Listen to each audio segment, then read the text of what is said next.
So a lot of the work I do with my clients is trying to help them find a way out of a dysfunctional family and find ways of breaking free emotionally. And there's certain stages of breaking out. The first stage is enmeshment, and that's when we are emotionally entangled with our family, and it's probably one of the most destructive phases.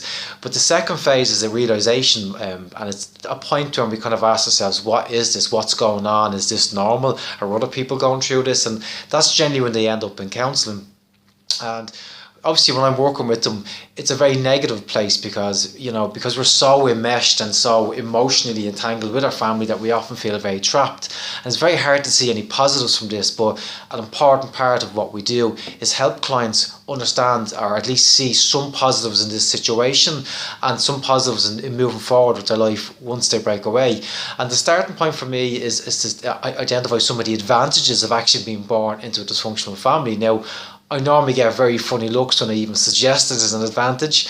But again, part of this is just learning to retrain your mind and develop a much more optimistic mindset towards life in general.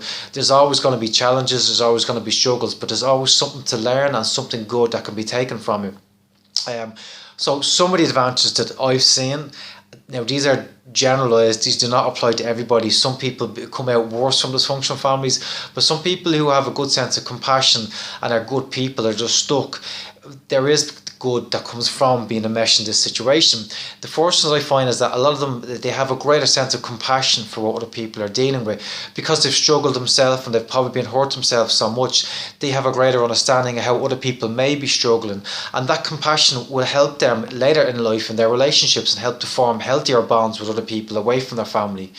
The second one I find is that they have a deeper understanding of the dynamics of a family, the communication styles, how people relate to each other, and they also might have a better understanding of what their needs are. And many people don't know what their needs are. They just go through life and go through the motions of life, not really realizing that there are certain things that we all need, whether it's love, security, respect. They have a greater understanding of what they need. They just need to find healthier ways of getting those needs met.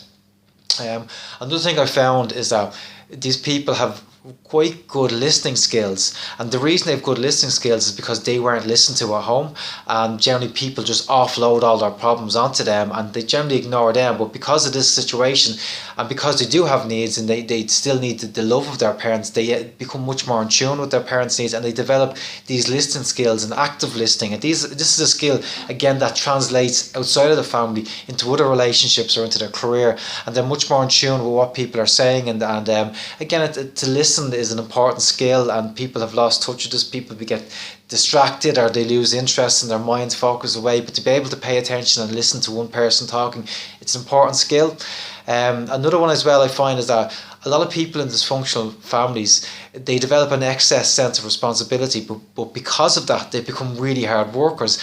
And I see these people do really well in work because they just come in and they're very committed and they work very, very hard, and that's all they've known all their life. They have to work hard, and again they kind of don't realise that this work ethic, it's something that they learned at home and it's now benefiting them in their adult life now.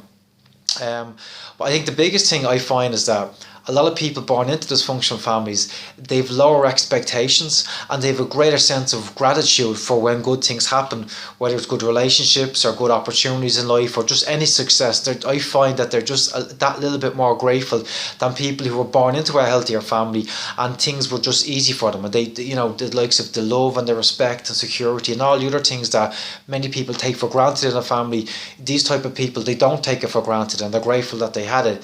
Now, these are very broad statements. They do not apply to everybody. Maybe they apply to you.